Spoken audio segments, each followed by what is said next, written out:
I'm the president of an NGO in Afghanistan called Afghans for Tomorrow. And I actually just returned from my third trip there. And you said one thing, you said that if we left, the Taliban wouldn't return. Every trip I've gone there, every person I've spoken to there has said to me, if you guys pull out, they're coming back, I'm going to, and people begged me, get me out of this country because we think you're going to leave. Sure. On the same token, they want our military there to help train them and to help fight security, but they think we're totally stupid to think that we can kill off the Taliban with bombs. Yeah. So, I guess that was my little rant, but my question is twofold. One is, how do you know that the Taliban won't come back? And two, how much money do you think we can spend on things like education and microloans and things like that to make a difference? And I believe it would be a heck of a lot less than $100 billion a year, and we could do a lot more, a lot better. Yeah, I don't think the Taliban would retake Kabul. I don't think we would see a repeat of the 90s. Circumstances are different. Primarily right now, I don't believe the government in Islamabad would back the Taliban to the level they did in the 90s, where they provided not just a lot of military and intelligence support, but a tremendous amount of financial assistance. The Taliban took provinces without firing a shot because of money in the 90s. There's a great hatred for the Taliban, not just in the north and west of the country, but in the south and the east. But if you've got a choice between backing someone who's ethnically and culturally similar to you, or backing foreign troops and a corrupt and unrepresentative government, who are you going to choose? And so what we have to do is you have to look at the Taliban, and this is going back to one of my issues I had in Iraq, where we, for years, said in Iraq, well, first of all, we said there is no insurgency.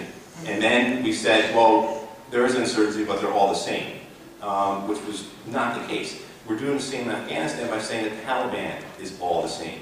The Taliban is composed of a lot of different groups, most of them local. There may be 10 or 15% of the Taliban that are not reconcilable. Well, then you isolate and neutralize them, just like we did to those insurgent groups in Iraq. The idea being that you're addressing some groups that have some pretty legitimate grievances. In the south and east, what you find is that the Afghan police forces and the Afghan army are composed, particularly their officer and NCO corps, are composed of northerners and westerners, or people from the city. So they're outsiders. I like to say, and same thing with the central government, I like to say in 2005, after Katrina, they took a guy like me from Jersey and put me in charge of a parish down in Louisiana, and I gave all my FEMA money to my buddies in Jersey.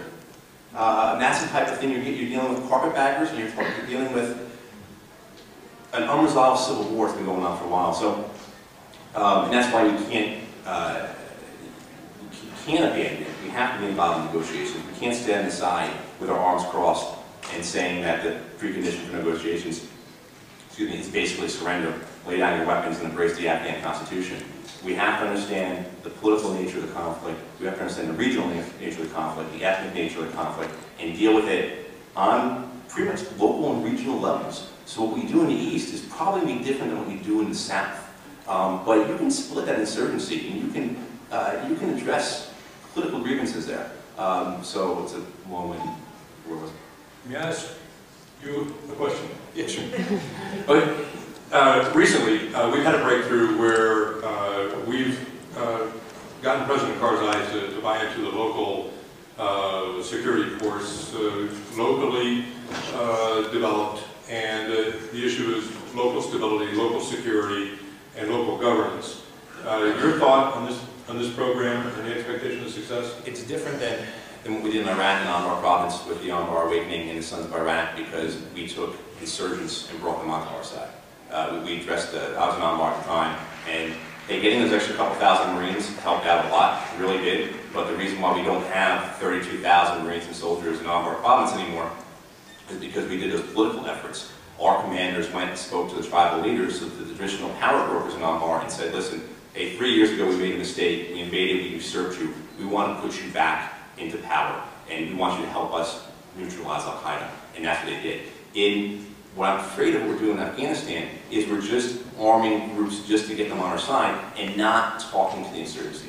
So the question is, we're just going out there and arming and providing support to different villages, different valleys. In Afghanistan, we use the term called valleyism because it really only mattered what happened in your valley. you'd see very clearly both east and south. You go to one of our small bases, and you'd ask the platoon leader there, hey, how many insurgent groups are there in this area, within 5 kilometers? And he might say 5. Would they ever work together? No, they don't come out of the valleys. They're very, very much oriented on that lowest level of governance, which tends to be, or traditionally has been, in the rural parts, that valley or village level. So my concern is that we're just going there and providing support to different valleys, different villages, not with any long-term goals or thought behind it. And kind of the same thing too, people always talk about, we're going to work with the tribes. Well, we've had successful tribal engagements where we back one tribe against the other, but what does that get us? You know, if we back tribe A against tribe B, what does it really do for us though? And how do you know that tribe B is not better than tribe A? So that's why I'm afraid that we don't really have the thought and the analysis behind it, and that it sounds good, people say, hey, so we did in Iraq, which is not really the case. So I'm very skeptical of it, very hesitant of it. I'd much prefer to see a political solution at local levels, which would really be going back to a traditional means of governance where you, and not having central government or foreign intrusion on those areas. And then, in terms of security, rebalancing the Afghan security forces so that you have rural constituents making up and controlling their areas and not having folks on the outside doing that. That's my thoughts on it. Hello, brought up yet as a potential solution. It seems to me that the U.S. Armed Forces are not the tool that are going to solve the problems in Afghanistan.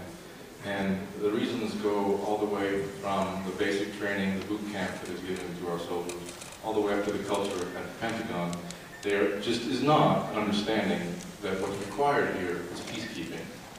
We don't have armed forces that are trained to do peacekeeping. They don't understand what it is. The comment about the complaints from our soldiers about the rules of engagement when they try to protect, when the rules are there to protect civilians. That kind of complaint is symptomatic of just a basic misunderstanding of what they should be doing there. So I put it to you that the U.S. forces are not the tool to solve the problems there. That it's time to hand off the responsibility for Afghanistan to a UN peacekeeping force that would be composed of probably Arab nations with Islamic backgrounds, some sort of international force that is not perceived as occupiers, not perceived as Western imperialists. So that's a question to you. Would peacekeeping under the UN aegis not be a better solution than the continued presence of the U.S. forces there? In my framework for what I'd like to see happen, that's in there, is having peacekeepers, particularly along those ethnic fault lines, so say between like Uruzgan and Bamiyan, or up around the Kunduz areas where you have mixed ethnicities or where you have traditional fault lines between them. I will disagree in the sense that if you look at the political efforts that were done in Iraq to bring about stability there and get, reduce levels of violence, among other things, those were primarily done by American military officers. Our State Department presence there was pretty slim. And the same thing too, I would argue, probably, and my knowledge of the Balkans isn't very good, but I feel that most of the negotiations were in the Balkans were done by U.S. military officers. So the problem is, I agree with you on principle, that the military is not our diplomatic corps, and their primary mission is, hey, I was a Marine. My mission was to locate, close with, and destroy the enemy. I mean, that's what you're taught, and that's what you're trained for. And so I agree with you in principle. However, in practicality, I don't see our civilian side stepping forth and doing that. Well, I challenge the premise on the training aspect. Yes, we are trained to fight at a very high intensity level of combat.